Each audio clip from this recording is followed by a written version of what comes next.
Good morning, नमस्कार, आदाब, सत श्री अकाल, वेलकम, सुस्वागतम सभी लोगों का। हाँ जी। क्लास लाइव हो चुकी है और ठीक 9:51 हुए हैं। तारीख आप जानते हैं, दिस इज 8 अप्रैल 2022। आज 8 अप्रैल 2022 है। क्लास पूरी तरीके से लाइव है। सारे के सारे लोग जल्दी से यहाँ पर मौजूद हो जाइए और मुझे जल्दी से याद दिलाइए कि लास्ट क्लास में हम लोगों ने हिस्ट्री में, इतिहास में कहाँ तक पढ़ लिया था। आज हिस्ट्री की क्लास है, आप जानते हैं।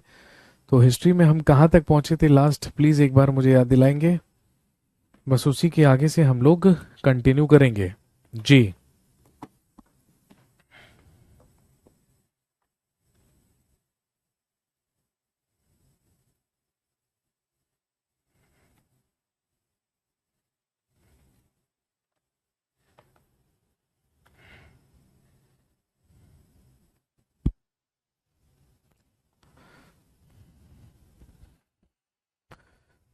औरंगजेब 1707। ओके, कहने का मतलब हमने मुगल एम्पायर यानी कि मुगल डायनेस्टी के बारे में पढ़ लिया था, जिसमें हमने बात की 6 मुगल बादशाहों के बारे में, जो थे बाबर, हुमायूं, अकबर, जहांगीर, शाहजहां और औरंगजेब। ये हमने बात कर ली थी, ये हमने पढ़ लिया था।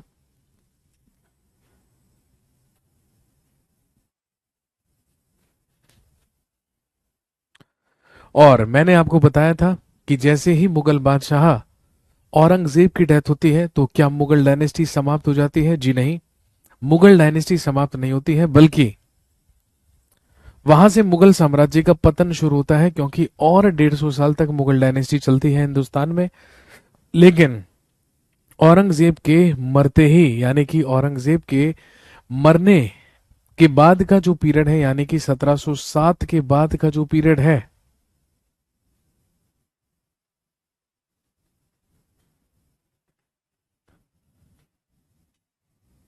औरंगजेब के मरते ही शुरू होता है मॉडर्न इंडिया, या आप हिंदी में कह सकते हैं आधुनिक भारत।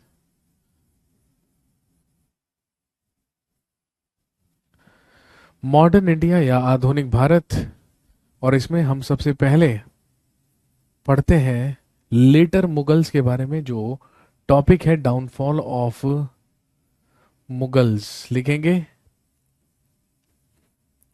मुगलों का पतन।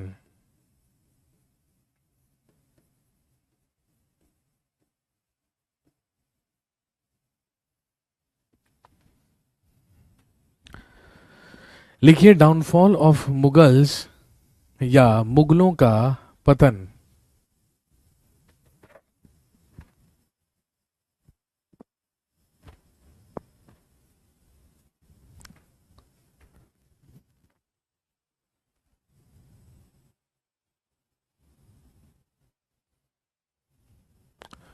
और इसमें हम 1707 से लेकर 1857 तक के पीरियड के बारे में बात करेंगे। ये 150 साल के पीरियड के बारे में बात करेंगे। और यही वो 150 साल का पीरियड है जिसमें मुगल साम्राज्य का पतन हुआ।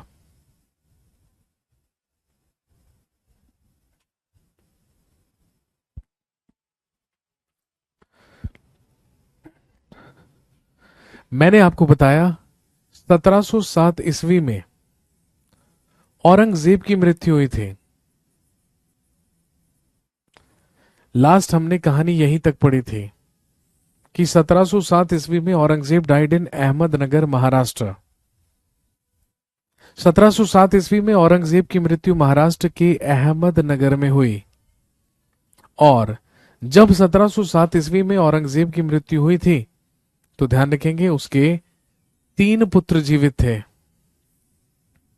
जिनके नाम थे सबसे बड़ा मुअज्जम, दूसरा आजम और तीसरा कामबख्श। जब औरंगजेब की डेथ हुई, जब औरंगजेब मरा, तो औरंगजेब के मरने के बाद उसके 3 पुत्र जीवित थे, उसके 3 सन्स जीवित थे, जिनके नाम थे मुअज्जम, आजम और कामबख्श।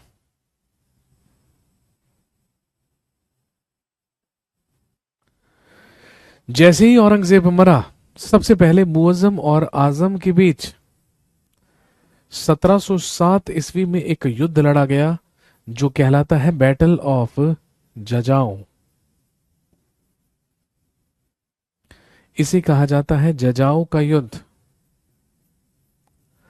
और ध्यान रखेंगे, इसी जजाओ के युद्ध में मुअज्जम डिफीटेड एंड किल्ड आजम। मुअज्जम ने आजम को पराजित करके उसकी हत्या की, और यही मुअज्जम भारत का अगला मुगल बादशाह बना। किस नाम से?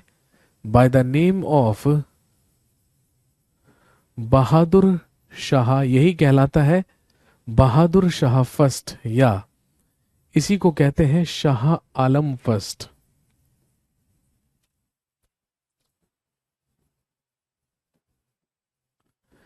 लिखेंगे बहादुर शाह प्रथम या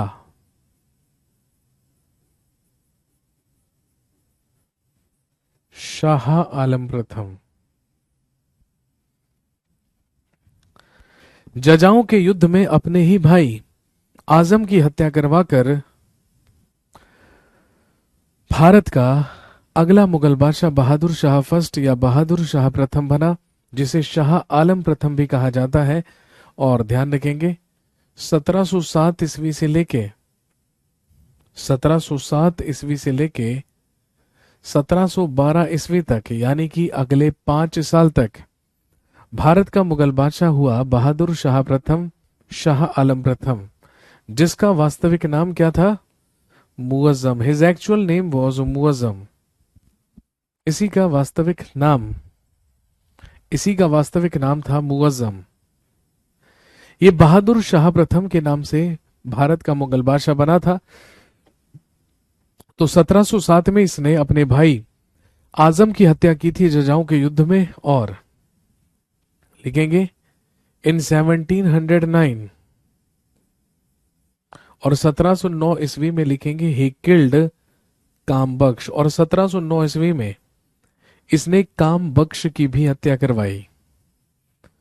तो कहने का मतलब आजम और कामबख्श दोनों की ही हत्या करवा के भारत का अगला मुगल बादशाह बना बहादुर शाह प्रथम। आपसे क्वेश्चन पूछेंगे, सबसे ज्यादा उम्र में मुगल बादशाह बनने वाला मुगल बादशाह कौन कहलाता है? तो ध्यान रखेंगे, सबसे ज्यादा उम्र में मुगल बादशाह बनने वाला व्यक्ति यही था। He became Mughal emperor at the age of 65 years. लिखेंगे ये 65 वर्ष की आयु में मुगल बादशाह बना था, इसीलिए ये इतिहास में प्रसिद्ध है और कहलाता है बूढ़ा बादशाह। इसी को कहा जाता है बूढ़ा बादशाह। वे बूढ़ा बादशाह भी कहलाता है। और ध्यान रखेंगे, इसी को शाह बेखबर भी कहा जाता है। यही कहलाता है शाह बेखबर। क्वेश्चन पूछेंगे, शाह बेखबर या बूढ़ा बादशाह के नाम से कौन सा मुगल बादशाह प्रसिद्ध हुआ है, फेमस हुआ है? तो ध्यान रखेंगे he was Bahadur Shah first. ये कहलाता है बहादुर शाह प्रथम। बूढ़ा बादशाह या शाह बेखबर। भाई जैसे ही बहादुर शाह प्रथम भारत का मुगल बादशाह बना, तो सबसे पहले इस पर प्रेशर डाला, इस पर दबाव डाला किसने? मराठाओं ने। क्योंकि हम सब जानते हैं मराठाओं का ही एक उत्तराधिकारी इसी के कब्जे में हुआ करता था या मुगलों की कैद में हुआ करता था। याद कीजिए, पिछली क्लास में मैंने आपको बताया था कि 1689 में औरंगजेब ने संभाजी पर आक्रमण करके संभाजी की हत्या की थी और संभाजी के पुत्र शाहू को गिरफ्तार कर लिया था। और 1689 से लेकर 1707 तक, यानी कि लगभग 18 साल तक शिवाजी का पौत्र, शिवाजी का ग्रैंडसन शाहू मुगलों ही कैद में ही रहा था।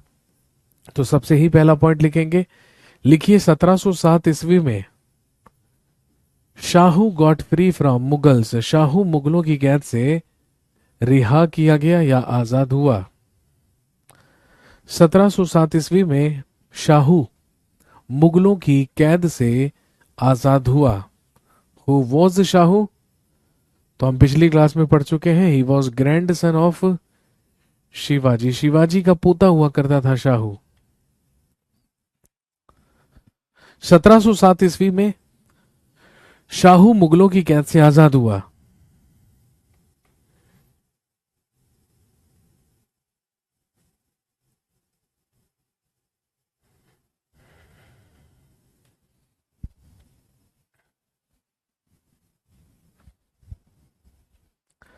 शाहू को मुगलों की कैद से आजाद किया गया। लिखेंगे इसने इसने सभी शासकों के साथ मेल मिलाप की नीति अपनाई।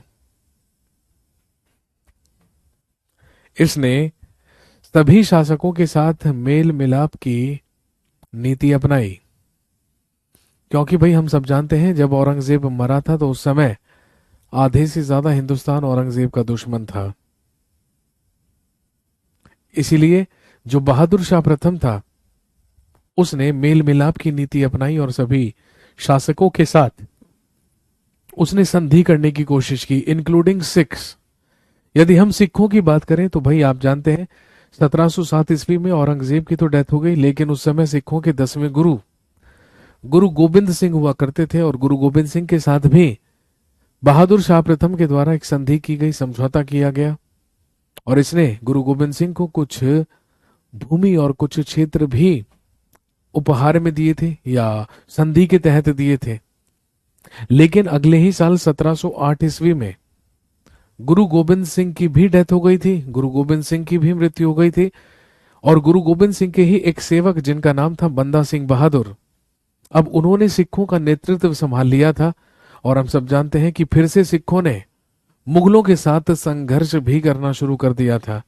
कहने का मतलब बहादुर शाह प्रथम समकालीन था किसके? बंदा बहादुर के।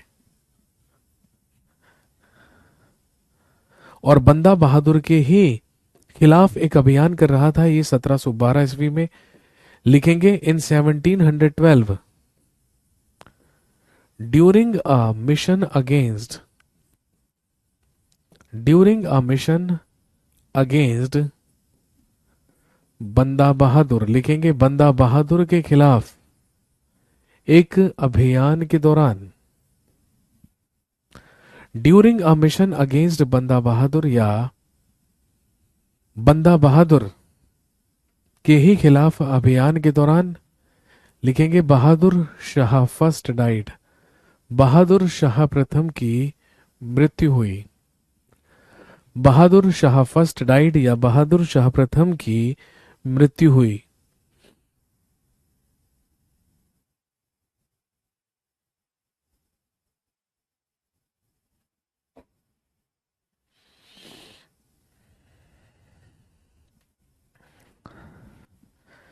लेकिन जैसे ही बहादुर शाह की मृत्यु हुई तो तुरंत गृह युद्ध शुरू हो गया, तुरंत सिविल वॉर शुरू हो गई सिंहासन को लेकर और इसी के 4 पुत्र अब आपस में लड़ पड़े सिंहासन को प्राप्त करने के लिए। और ध्यान रखेंगे महत्वाकांक्षा इतनी थी, सिंहासन पर बैठने की लालसा इतनी थी कि ऐसा कहते हैं कि जब बहादुर शाह प्रथम मरा था तो लगभग 10 दिन तक इसका शव, इसकी जो डेड बॉडी थी उसको दफनाया भी नहीं गया था, क्योंकि गृह युद्ध शुरू हो गया था। सबको सिर्फ और सिर्फ किसकी पड़ी थी? सिंहासन की पड़ी थी।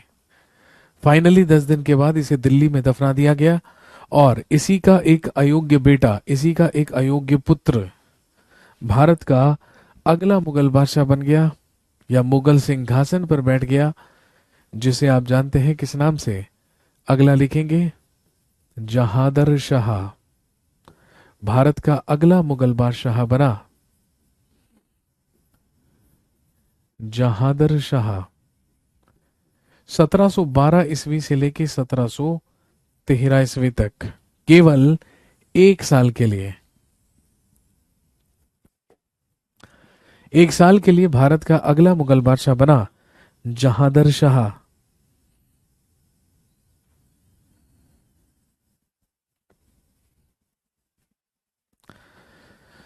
लेकिन ध्यान रखेंगे जहादर शाह को सिंहासन प्राप्त हुआ था जुल्फिकार खान की मदद से। भाई याद कीजिए, जब औरंगजेब भारत का मुगल बादशाह हुआ करता था तो भाई औरंगजेब के शासनकाल में औरंगजेब का वजीर हुआ करता था असद खान, जो मुगल साम्राज्य में सबसे लंबे समय तक वजीर रहने वाला व्यक्ति था। ये औरंगजेब का वजीर लगभग 31 साल तक रहा था। इसी असद खान का एक बेटा हुआ करता था जुल्फिकार खान। ये बाप और बेटे दोनों मुगल दरबार में ही काम किया करते थे। उसी जुल्फिकार खान की मदद से जहादर शाह भारत का मुगल बादशाह बना। इसीलिए इसने खुश होकर अपना वजीर ही किसे बना दिया? जुल्फिकार खान को।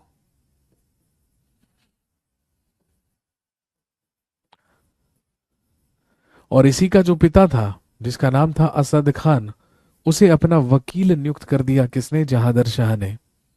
कहने का मतलब, जहादर शाह जुल्फिकार खान की मदद से ही भारत का मुगल बादशाह बना था। इसीलिए उसने सबसे महत्वपूर्ण पद, मुगल साम्राज्य के प्रधानमंत्री या वजीर का पद ही जुल्फिकार खान को दे दिया। और इसका नतीजा ये हुआ कि केवल नाम का सुल्तान बनकर रह गया, नाम का मुगल बादशाह बनकर रह गया जहादर शाह। सारी की सारी वास्तविक शक्तियां, प्रैक्टिकली सारी की सारी एडमिनिस्ट्रेटिव पावर्स जुल्फिकार खान के ही हाथों में आ गई।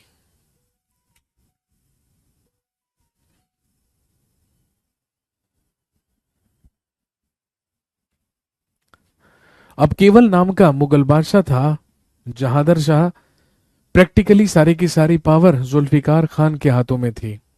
जब जहादर शाह भारत का मुगल बादशाह बना, तो ध्यान रखेंगे, राजस्थान के 2 शासकों ने मुगलों के खिलाफ विद्रोह किया और वो मुगलों से नाराज हुए। लेकिन जुल्फिकार खान अच्छी तरीके से समझता था कि अब मुगलों की शक्ति उतनी नहीं है जितनी पहले कभी हुआ करती थी।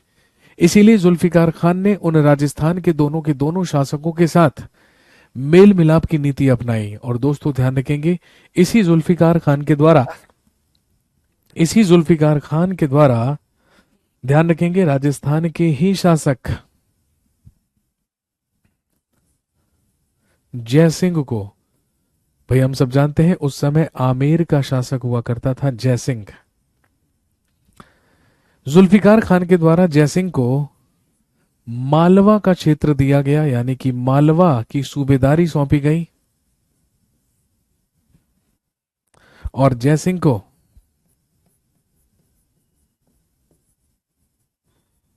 सवाई और मिर्जा राजा की उपाधि दी गई।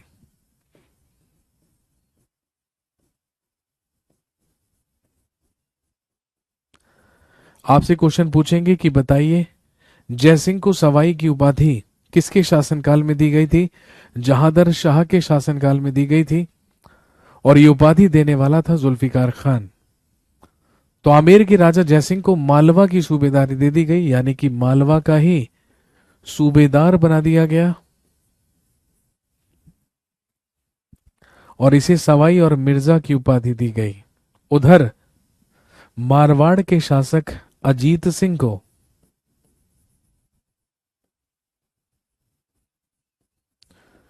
गुजरात की सूबेदारी दी गई, and he got the title of, और इसे महाराजा की उपाधि दी गई। तो ध्यान रखेंगे, सर मालवा तो मध्य प्रदेश में। मेरे भाई मैंने कब कहा कि मालवा युगांडा में है? मध्य प्रदेश में ही है मालवा। मैंने कब कहा? है तो भारत में ही। पढ़ तो आप भारत का इतिहास रहे हो। तू तो मालवा का नाम सुन के ऐसे अचंभित रह गया जैसे युगांडा में हो मालवा। भाई मध्य प्रदेश में है, सब जानते हैं ये तो। और गुजरात का है ये भी पता ही होगा, है ना। राजस्थान का शासक हुआ करता था जयसिंह, आमेर का शासक। इसे मालवा का क्षेत्र देकर वहां का सूबेदार बना दिया गया। और गुजरात की सूबेदारी सौंप दी गई किसको? अजीत सिंह को। अजीत सिंह को महाराजा की उपाधि और जयसिंह को सवाई और मिर्जा राजा की उपाधि प्रदान की गई जहादर शाह के ही शासनकाल में। दोस्तों ध्यान रखेंगे, जहादर शाह के शासनकाल में ही दिल्ली में लाल कुंवर नाम की एक वैश्या रहा करती थी, एक तवायफ रहा करते थे। ये जो मुगल बादशाह था जहादर शाह, भाई इसका लाल कुंवर नाम की एक वैश्या पर दिल आ गया। ये उससे मोहब्बत करने लगा और उससे विवाह करके वो उसे दिल्ली के लाल किले में ले आया और उसके सभी रिलेटिव्स, सभी रिश्तेदारों को मुगल दरबार में मंत्री बनाकर नियुक्त कर दिया। और जब ऐसा जहादर शाह के द्वारा किया गया तो इस बात की चारों तरफ आलोचना होने लगी। और ध्यान रखेंगे, इस बात की सबसे ज्यादा टेंशन हुई किसको? मुगल दरबार में ही काम कर रहे दो मंत्रियों को, जो दोनों भाई हुआ करते थे, जो इतिहास में प्रसिद्ध है सैयद ब्रदर्स, यानी कि सैयद बंधु के नाम से। मुगल दरबार में दो भाई मंत्री पद पर काम किया करते थे। एक का नाम, बड़े भाई का नाम था अब्दुल्ला खान और छोटे भाई का नाम था हुसैन अली खान।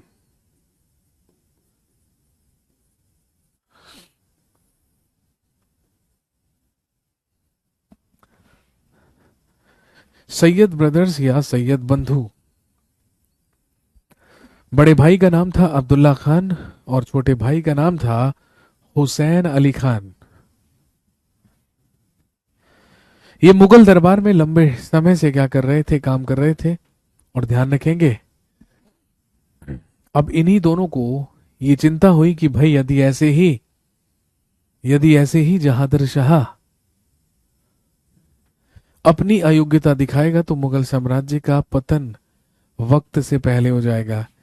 इसीलिए सैयद बंधु ने ये योजना बनाई कि भाई किसी तरीके से जहादर शाह की हत्या करवाई जाए और जहादर शाह की हत्या करवाकर किसी ऐसे व्यक्ति को भारत का मुगल बादशाह बनाया जाए जो इससे अधिक योग्य हो।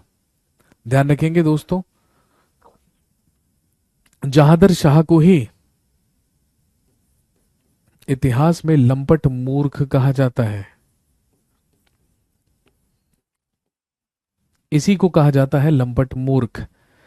और ध्यान रखेंगे, जहादर शाह के द्वारा ही या सैयद बंधुओं के द्वारा ही जहादर शाह की हत्या करवा दी गई।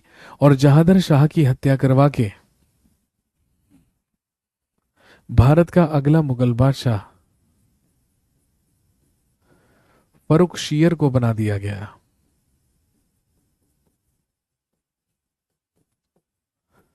भारत का अगला मुगल बादशाह बना दिया गया फर्रुखशियर को, जो 1713 ईस्वी से लेकर 1719 ईस्वी तक भारत का मुगल बादशाह रहा, जो कहलाता है घृणित कायर।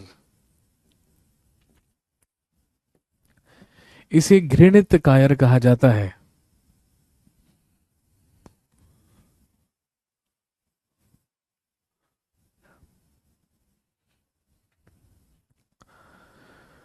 फर्रुखशियर बना भारत का अगला मुगल बादशाह, जो इतिहास में प्रसिद्ध है घृणित कायर के नाम से।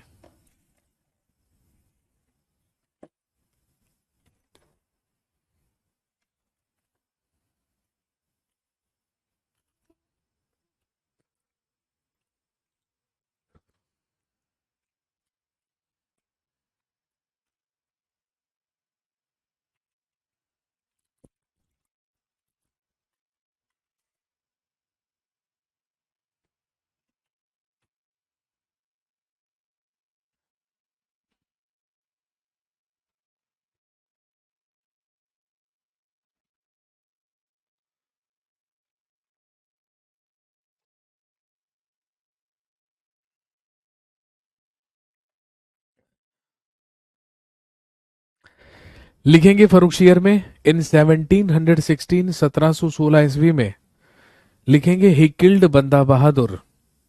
फर्रुखशियर के द्वारा बंदा बहादुर की हत्या करवाई गई।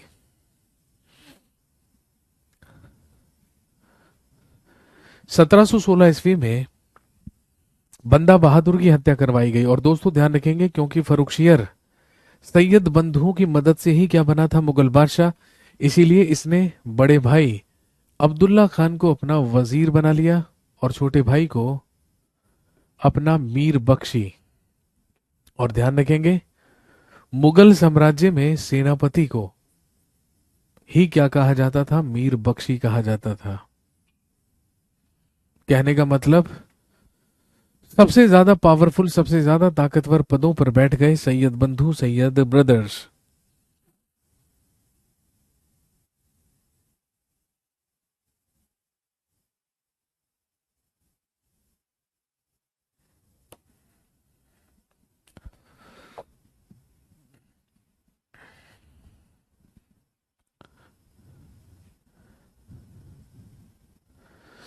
लेकिन ध्यान रखेंगे,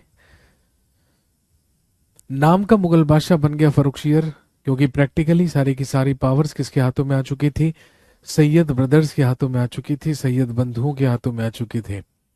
इसीलिए अब सैयद बंधु फर्रुखशियर को ही मरवाने की क्या करने लगे? साजिश करने लगे। भाई आप जानते हैं, जिस समय फर्रुखशियर भारत का मुगल बादशाह हुआ करता था, उस समय भारत का मराठा शासक हुआ करता था छत्रपति शाहू महाराज। और छत्रपति शाहू का ही प्रथम पेशवा हुआ करता था बालाजी विश्वनाथ।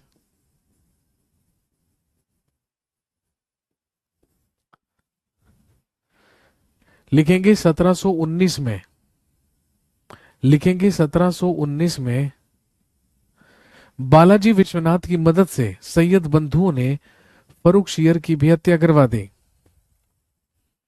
1719 ईस्वी में सैयद बंधुओं ने बालाजी विश्वनाथ की मदद से फर्रुखशियर की भी हत्या करवा दी। और फर्रुखशियर की हत्या करवाकर 1719 में भारत का अगला मुगल बादशाह बनाया रफी उद दरजात को। मुगल सिंहासन पर बिठाया गया रफी उद दरजात। लेकिन कुछ ही समय तक भारत का मुगल बादशाह रहा, उसके बाद इसकी डेथ हो गई। इसके मरने के बाद 1719 में इसी के छोटे भाई को मुगल बादशाह बनाया गया, जिसका नाम था रफी उद दौला।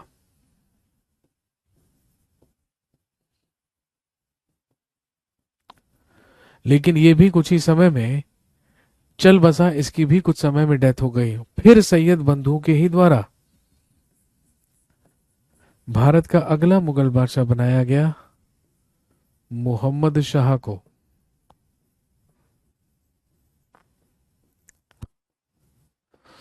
जो कि 1719 से लेके 1748 तक, जो कि 1719 से 1748 तक भारत का अगला मुगल बादशाह हुआ, मोहम्मद शाह।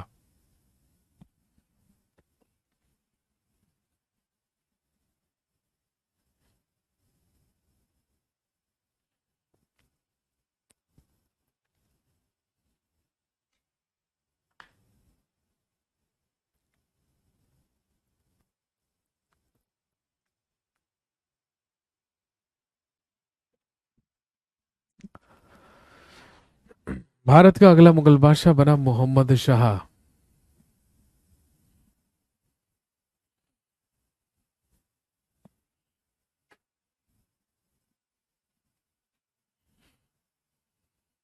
लिखेंगे, ये इतिहास में प्रसिद्ध है रंगीला बादशाह के नाम से। मुगलों में सबसे ज्यादा कायर, आलसी, अयोग्य मुगल बादशाह माना जाता है मोहम्मद शाह को। ये कहलाता है मोहम्मद शाह रंगीला।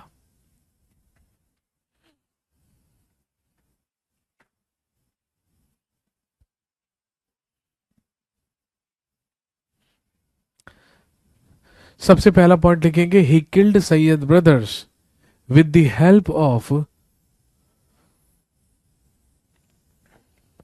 निजाम उल मुल्क। लिखेंगे, इसने निजाम उल मुल्क की मदद से सैयद बंधुओं की हत्या करवाई। मोहम्मद शाह के ही शासनकाल में सैयद बंधुओं की डेथ हुई थी। और ध्यान रखेंगे, ये इतिहास में किंग मेकर्स के नाम से प्रसिद्ध है। ये कहलाते हैं शासक निर्माता, क्योंकि हम सब जानते हैं फर्रुखशियर, रफी उद दरजात, रफी उद दौला और मोहम्मद शाह सबको मुगल सिंहासन पर बैठने में मदद ही किसने की थी? सैयद ब्रदर्स ने की थी, या सैयद बंधुओं ने की थी।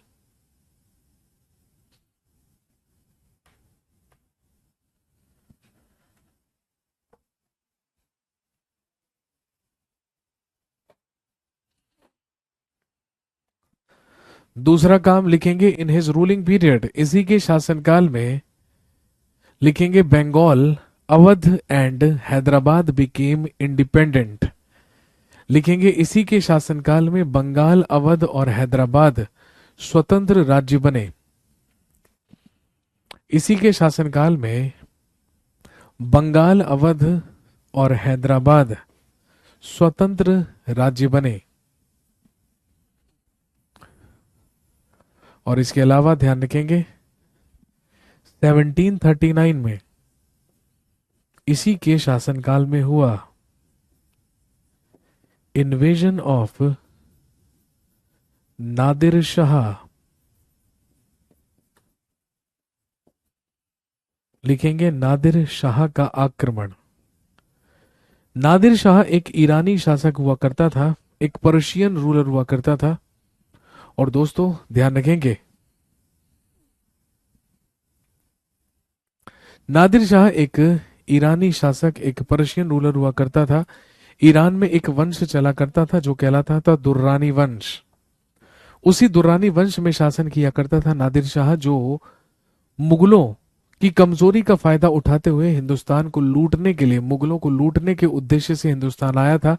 और इसने दिल्ली पर 1739 1739 ईस्वी में आक्रमण किया था दिल्ली को लूटने के लिए। और ध्यान रखेंगे, मुगलों से भारी संपत्ति लूटकर नादिर शाह हिंदुस्तान से वापस लौटा था। और ध्यान रखेंगे, यही नादिर शाह मुगलों से लूट कर गया था मुगलों का पीकॉक थ्रोन, शाहजहां के द्वारा बनवाया गया मयूर सिंहासन। और क्योंकि ये मयूर सिंहासन लूट कर लेकर गया, तो भाई स्वाभाविक सी बात थी, उसी पर तो क्या लगा था, कोहिनूर हीरा।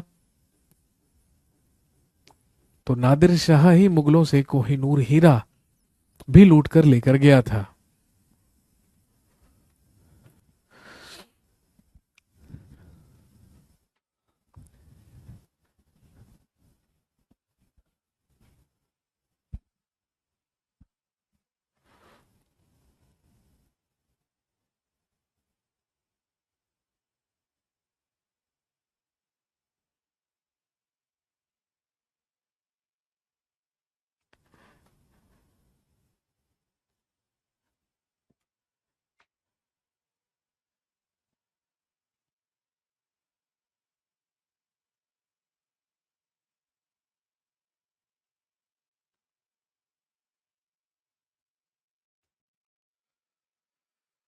इसके बाद मोहम्मद शाह रंगीला की डेथ हुई 1748 में। और इसके मरने के बाद इसका एकमात्र पुत्र भारत का अगला मुगल बादशाह बना, जिसका नाम था अहमद शाह।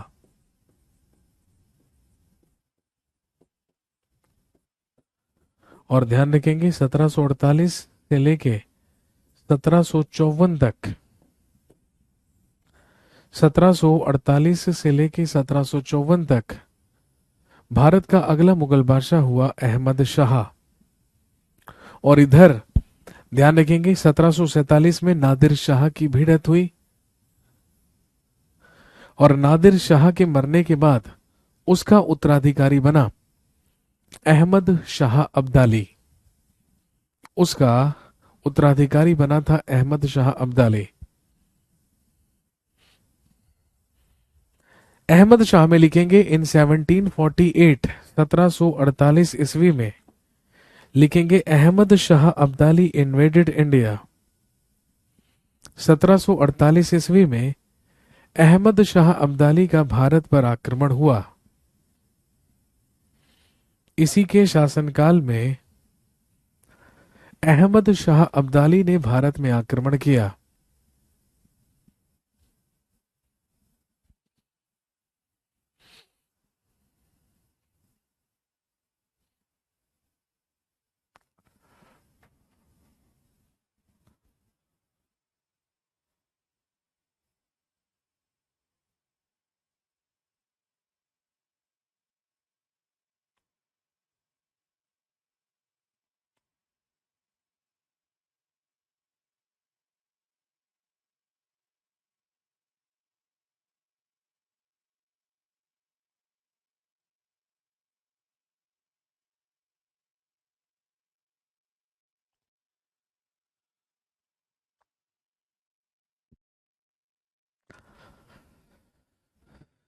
1754 में अहमद शाह की डेथ हुई। अहमद शाह के बाद भारत का अगला मुगल बादशाह बना, लिखेंगे आलमगीर सेकंड या आलमगीर द्वितीय। ये 1754 से लेके 1759 तक भारत का मुगल बादशाह रहा। आलमगीर सेकंड से संबंधित सर अहमद शाह और अहमद शाह अब्दाली अलग अलग हैं? जी हाँ, बिल्कुल अलग अलग हैं। अहमद शाह भारत का मुगल बादशाह है, अहमद शाह अब्दाली नादिर शाह का उत्तराधिकारी है। आलमगीर सेकंड से एक ही क्वेश्चन बनता है, आपसे पूछेंगे कि बताइए जब प्लासी का युद्ध लड़ा गया था तो उस समय भारत का मुगल बादशाह कौन था? तो हम जानते हैं 1757 में लड़ा गया था बैटल ऑफ प्लासी, या लिखेंगे प्लासी का युद्ध, बैटल ऑफ प्लासी या प्लासी का युद्ध, जो रॉबर्ट क्लाइव और सिराजुद्दौला के बीच हुआ था। बंगाल का सबसे पहला गवर्नर हुआ करता था रॉबर्ट क्लाइव, और बंगाल का ही उस समय नवाब हुआ करता था सिराजुद्दौला। ध्यान रखेंगे, इस युद्ध में रॉबर्ट क्लाइव ने सिराजुद्दौला को पराजित किया था। इस समय भारत का मुगल बादशाह आलमगीर सेकंड हुआ करता था। इसके बाद अगला मुगल एम्परर बना, लिखेंगे शाह आलम सेकंड। शाह आलम सेकंड या शाह आलम द्वितीय, जो कि 1759 से लेके 1806 तक भारत का अगला मुगल बादशाह बना। 1759 से लेके 1806 ईस्वी तक भारत का अगला मुगल बादशाह बना शाह आलम सेकंड।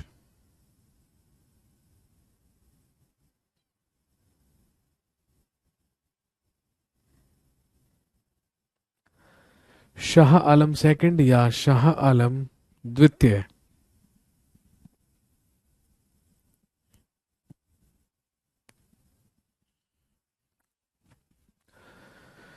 ध्यान रखेंगे, इसी के शासनकाल में 1761 में हुआ थर्ड बैटल ऑफ पानीपत, लिखेंगे पानीपत का तृतीय युद्ध, थर्ड बैटल ऑफ पानीपत या पानीपत का तृतीय युद्ध।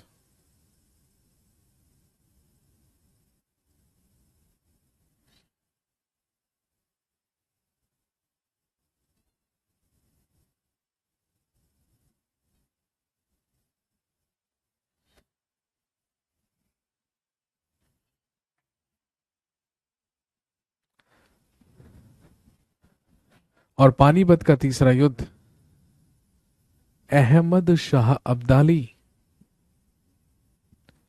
अहमद शाह अब्दाली और मराठाओं के बीच हुआ था।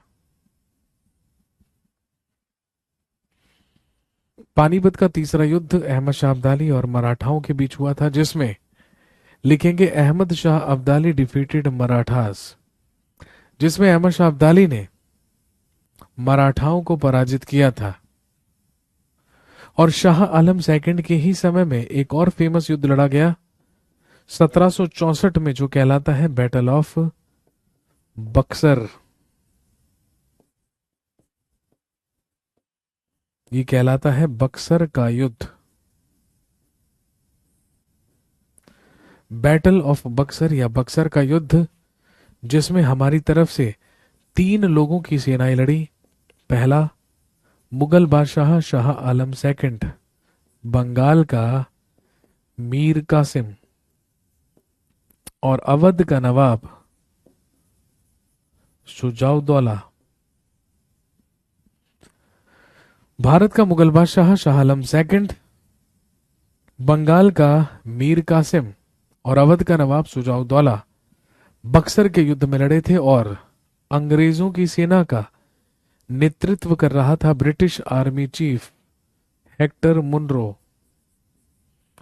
और ध्यान रखेंगे, इस युद्ध में भी हेक्टर मुनरो यानी कि अंग्रेजों ने इन तीनों इन तीनों की सम्मिलित सेना को क्या किया था? पराजित किया था।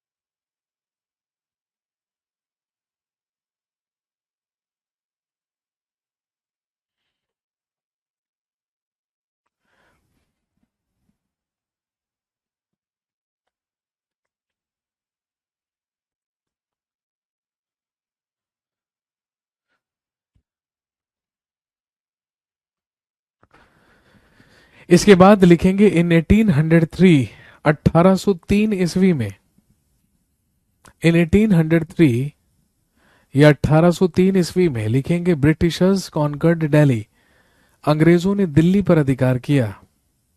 ब्रिटिशर्स कॉन्कर्ड दिल्ली या अंग्रेजों ने दिल्ली पर अधिकार किया। And they made Mughals their pensioners, और उन्होंने मुगलों को अपना पेंशनकारी बनाया। They made Mughals their pensioners, और उन्होंने मुगलों को अपना पेंशनकारी बनाया। आपसे पूछेंगे कि बताइए अंग्रेजों का पेंशनर बनने वाला सबसे पहला मुगल बादशाह कौन था? He was Shah Alam second. और अंग्रेजों ने यह घोषणा की कि अब भारत का मुगल बादशाह कोई पावर, कोई शक्ति नहीं, बल्कि केवल एक पोस्ट होगी, केवल एक पद होगा, और अब हम ही निर्धारित करेंगे कि मुगल सिंहासन पर कौन बैठेगा या मुगल बादशाह कौन बनेगा। इसीलिए शाह आलम सेकंड के मरने के बाद अंग्रेजों के ही द्वारा भारत का अगला मुगल बादशाह नियुक्त किया गया, अकबर सेकंड को, या अकबर द्वितीय को। और 1806 ईस्वी से लेकर 1837 ईस्वी तक, 1806 से लेकर 1837 तक भारत का अगला मुगल बादशाह बना अकबर सेकंड, यानी कि अकबर द्वितीय। एक ही क्वेश्चन बनता है, आपसे पूछेंगे कि बताइए राजा राम मोहन रॉय को राजा की उपाधि किसके द्वारा दी गई थी? लिखेंगे इन 1830, 1830 में, इन 1830 या 1830 में लिखिए he gave the title of Raja, he gave the title of Raja to Raja Ram Mohan Roy. 1830 में इसी ने राजा राम मोहन रॉय को राजा की उपाधि दी।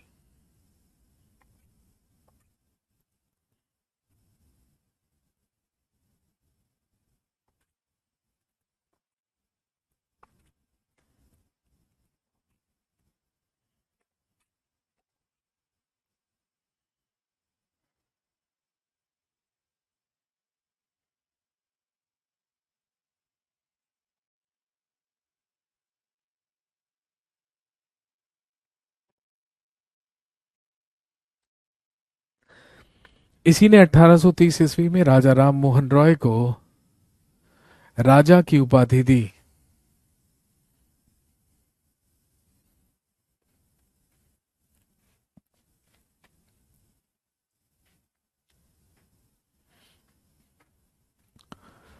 अठारह में इसकी मृत्यु हुई, और इसके मरने के बाद भारत का अंतिम मुगल बादशाह बना बहादुर शाह सेकंड, यानी कि बहादुर शाह जफर।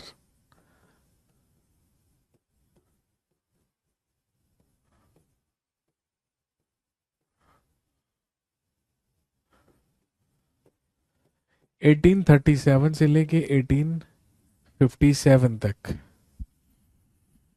1837 से लेके 1857 तक भारत का अंतिम मुगल बादशाह हुआ बहादुर शाह जफर। लिखेंगे he was last Mughal emperor लिखेंगे, ये भारत का अंतिम मुगल बादशाह था। He was the last Mughal emperor of India, ये भारत का अंतिम मुगल बादशाह था। लिखेंगे he was an Urdu poet, यह एक शायर था। He was an Urdu poet, यह एक शायर था। And his pen name was Zafar, और ये जफर नाम से कविताएं लिखा करता था, या जफर नाम से शायरी किया करता था।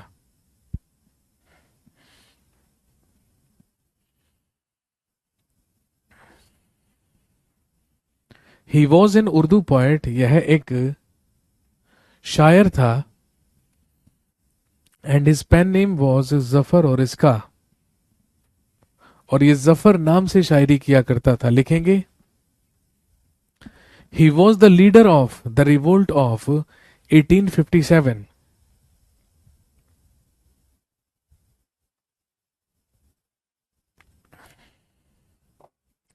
लिखिए, ये 1857 के विद्रोह का नेता था।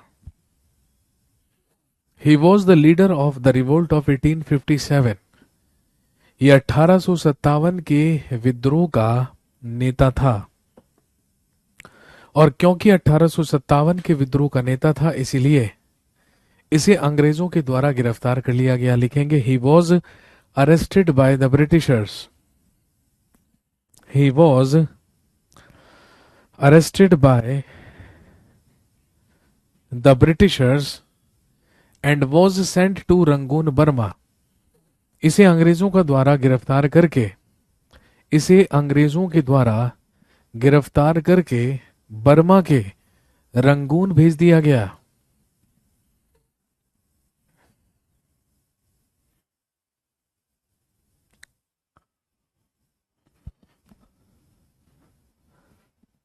इसे अंग्रेजों के द्वारा गिरफ्तार करके बर्मा के रंगून भेज दिया गया।